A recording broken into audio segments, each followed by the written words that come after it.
Good day, friends. Paul here with the Do-It-Yourself Tech Update. Recently, my Dell laptop has not been charging. The battery hasn't been charging yet. The battery's getting hot, and the laptop just starts intermittently to begin with. It's actually to the point where it won't start at all.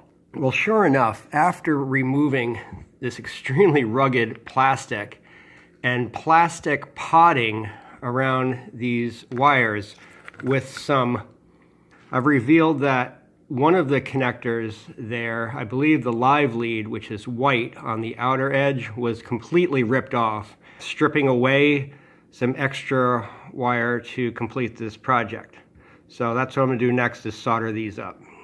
Epic success here. The Dell laptop is charging on and the battery is charging at 50%. Man, I haven't seen that in a couple weeks.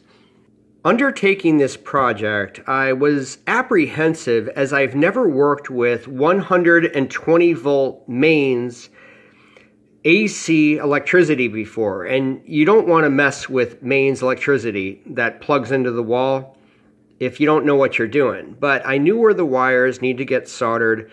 I individually wrapped all the leads and then wrapped all the leads together with electrical tape. Having said that, this is not a long-term solution.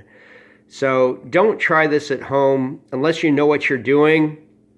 I've actually ordered another power cord for this Dell laptop, 65 watts. You want to make sure that the watts match whatever the model laptop you're replacing is. But in the meantime, this has been a great do-it-yourself electronics project. I hope you've liked it. Please post a comment below and check out my playlist